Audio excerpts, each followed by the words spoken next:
जय माता की दोस्तों, करवा चौथ की संपूर्ण पूजा विधि। तो करवा चौथ का व्रत कार्तिक कृष्ण पक्ष की चतुर्थी को करवा चौथ का व्रत किया जाता है। इसमें गणेश जी की पूजा की जाती है और पूरे शिव परिवार की पूजा की जाती है। इसमें गेहूं का करवा भरा जाता है और विवाहित लड़कियों के यहाँ चीनी के करवे पियर से आते हैं। तो आप यह अवश्य ध्यान रखें और इसके बाद आपको अपनी पूजा नियमों के अनुसार ही करनी है। तो ये हमारी संपूर्ण पूजा है। तो हमने यहाँ पर चौकी पर लाल रंग का कपड़ा बिछाया है और करवा चौथ माता को गेहूं का आसन देकर स्थापित किया है और उनसे प्रार्थना की है कि हे माँ, आप आएँ और हमारी चौकी पर विराजमान रहे।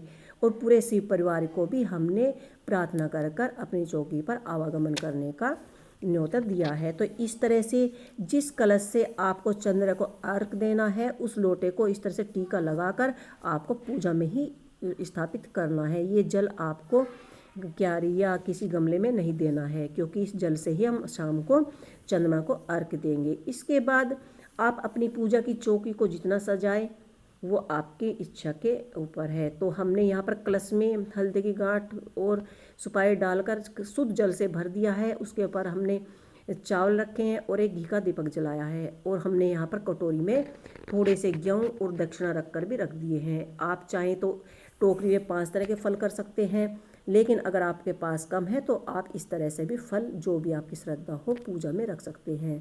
क्योंकि ये फल शाम के वक्त जब हम सासू माँ को बायना देंगे, ये फल भी हमें सासू माँ को ही देने हैं। आपको भोग प्रसाद में या आपको बायने में क्या क्या बनाना है वो आपकी इच्छा के ऊपर बात है। मैंने तो यहाँ पर खीर, सब्जी, घर की मिठाइयाँ, कुछ फल, मठरी, पूरी, इस तरह से मैंने थाली तैयार की है। आप चाहें तो इससे अच्छी थाली तैयार कर सकते हैं। इसके बाद आपको एक थाली यहाँ पर 16 श्रृंगार की तैयार करनी है। सुहाग की जो थाली होती है, सभी सामान आपको पूरे ध्यान से इस थाली में स्थापित करना है। कोई भी सामान आपका छूटना नहीं चाहिए। इसके बाद हमने जो भी फल चढ़ाया था, जो कटोरी रखी है, उनमें भी दक्षिणा रखकर हमने फूल अर्पित कर दिया है। इसके बाद जो भी आपने साड़ी वाड़ी निकाली है बायने के लिए, वे भी आपको पूजा में स्थापित चौकी पर करनी है। और शाम को आपको चंद्रमा को अर्घ देने के बाद ही सारा बायना अपनी सासू माँ को आदरपूर्वक देना है और उनकी जो आशीर्वाद प्राप्त करना है। और ये छलनी जो हम जिससे हम चांद को देंगे, चांद को देखेंगे, वह छलनी भी मैंने पूजा में स्थापित की है, जिससे कि करवा चौथ माता का आशीर्वाद प्राप्त हो। इसके बाद मैंने थोड़े से गेहूँ लिए हैं और मैंने यहाँ पर इस तरह से कहानी सुनना आरंभ किया है। तो अगर आप चाहते हैं कि मुझे अकेले में कहानी सुननी है तो इस तरह से आप कैलेंडर में से भी कहानी पढ़ सकते हैं, और नहीं तो मार्केट से पुस्तकें आती हैं, आप उनमें से भी कहानी पढ़ सकते हैं।